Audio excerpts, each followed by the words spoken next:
Assalamu alaikum and welcome to another episode of the Chocolate Shack. Inshallah, today I'd like to talk about the subject of love. You know, that age-old thing of what is this thing we call love? So I thought about it from the aspect of being a father and being a husband. And of course, being one of the members of my community who happens to be in leadership. When we look at love, I always draw from the definition of Dr. Naim Akbar. Back in 1985, when I was a college student, Dr. Naim Akbar spoke about love at one of the speeches that I went to hear him. And he said, and he defined love as this, that love is a verb. And of course, if you already know, there's a song that's called Love is a Verb. He wasn't drawing from that song as much as he was saying that love is an action word and what that means for the father, for the fatherly love, the masculine love, or the love that seats itself in leadership over a family, is that we are those who sacrifice. So love is sacrificial. Dr. Akbar said, love is what makes us get up in the morning when we're tired and to push forward. He said, love is what it is that makes us get inside of a cold shower and makes us brush our teeth, go press out some clothes, put all that on, right? And step out into the world to go try to do whatever it is that we need to do to bring in the necessary funding to have a family and to establish our families, to make sure everybody eat, everybody's well fed, everybody's well clothed, that this is what love is. Love is also being sacrificial to the point where you also have to protect, which is what men naturally do. But on top of protection, what people leave out, and I always feel it's very insensitive toward what a man really is that men are also those who nourish our families, that we too are nourishers. So not only do we provide, not only do we protect and defend, but we also nourish our families. We bring our families up on our own philosophies, and we pray that they blossom into these beautiful, beautiful human beings that can carry on what it is that we've established in our lives.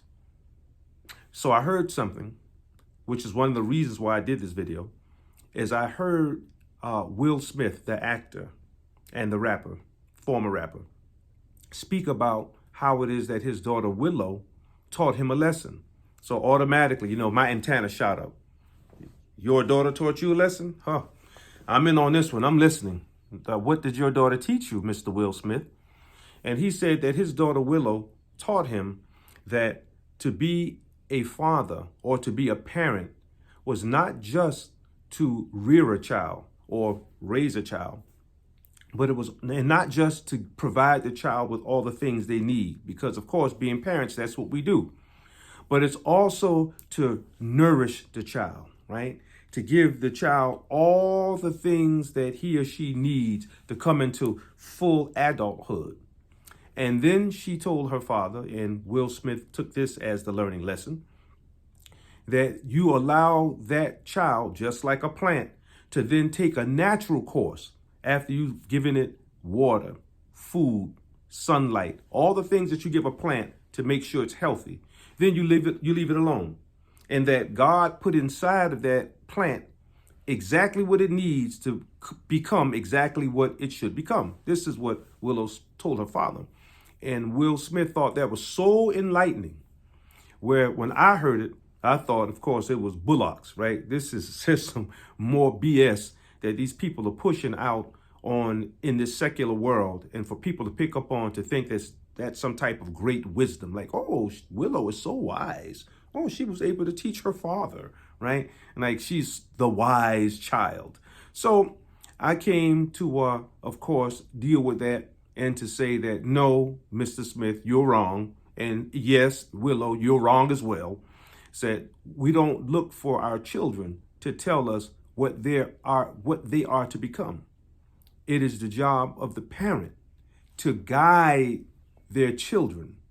It is the job of the elders to guide the youth and the young into the directions that they need to go in, that are going to facilitate what it is that we need to have as a natural society. Children don't get to pick and choose what they are to become. Of course, in the Western world, everybody applauds that. Like that's giving children some type of liberation, because in the West, everybody's about liberation, right? They want liberation from everything, even God. And this is becoming disastrous as we look at what's going on right now in the Western world. So going back to Mr. Smith, no, Mr. Smith, Willow is not a wise child. She's speaking like the average, intelligent young child would. But you are the father, and you're supposed to be ahead of her and a guide to explain to Miss Willow, Mr. Smith, that no, baby, no. I am not only your provider and your protector. Like your mother, I'm also a nourisher. And my job is to give you all of the things that you need to get yourself strong and bring you to the point where you're almost adult. And then I'm supposed to provide a way to make you become and to help you become what it is that's best for not only yourself, but what's best for the family, what's best for the clan, what's best for the tribe, and what's best for the nation, what's best for the world. This is what the parents do. We are the ones who place our children in where they need to be. We look at a child and we can determine what type child we have here. How is this child different from the next child? That's the alchemy of the parent. We look at the child and say, okay, this child needs to be placed here, and this child needs to be placed there. This child is going to be my doctor. I could see that that's in this child. And this child is going to be my engineer. I could see that that is in this child. This child here needs to worry about cooking and how to be the chemist, right, at home. She or he needs to be cooking. And they are culinary. They have good skill. They have good eyes. They have eye for color. They have eye or nose for smell. They have a good tongue for taste. This child needs to be somewhere in the kitchen or somewhere where they can learn how to do culinary work. This child here, this one needs to be the auto mechanic. And this child over here, he needs to build homes. He needs to be in construction. That's the job of a parent. That's not the job of a child. Children don't know what they want to do or what they want to be.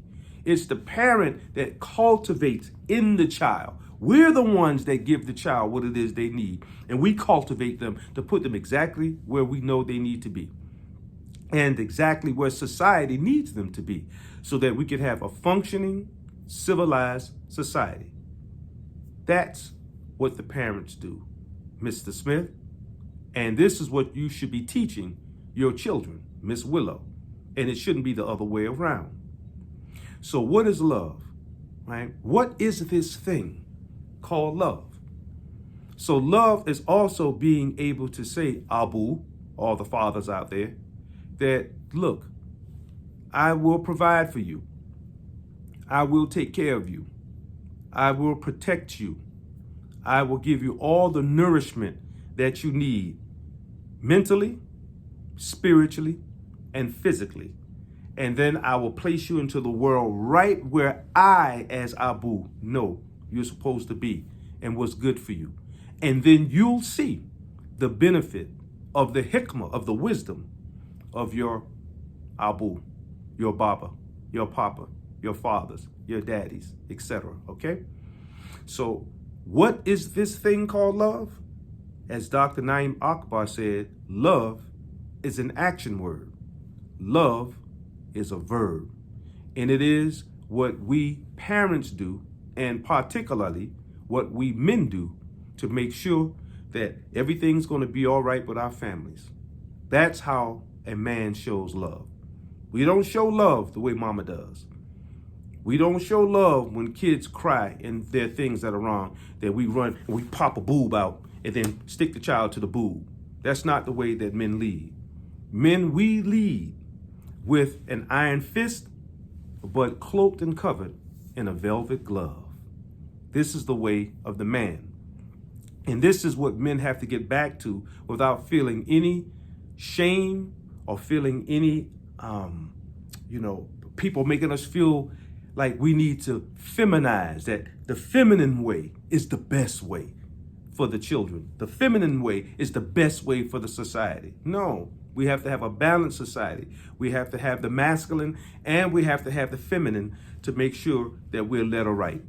And lastly, whatever a child does or whatever they decide to do for themselves once they get to the point where they become almost adult, we have to make sure, especially the believing parents, that we turn our children over to the love of God, to the love of the messenger, and the love of those who follow the messenger, whether it be the leaders that come from that messenger's family or the leaders that come from that messenger's way of life, his religion, his philosophy, etc.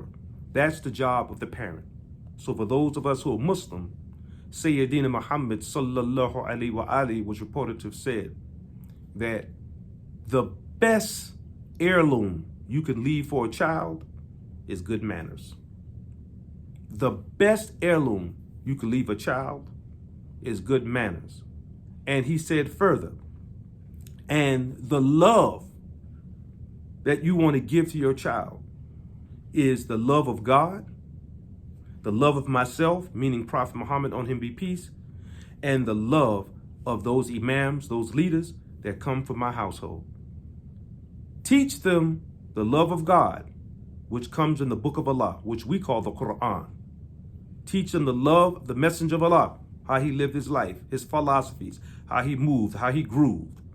And teach them the love of those who come after that messenger as the leaders of that particular deen, school of thought, religion, etc. So if you're not Muslim, then you take those words of that wise, great sage and prophet, and then you can apply those to how you understand God and how it is that you understand your messenger, rather it be Jesus the Christ, on him be peace, the great Buddha, Confucius, Lao Tzu with the Tao, etc., on down the line. All these great sages and prophets. Okay, so this is the message from the Chocolate Shake for today. If you appreciate this message, do me a great favor and like this video. And if you have not already, please subscribe to my channel. I love you guys out there. I really do. Y'all take care till next episode. Peace.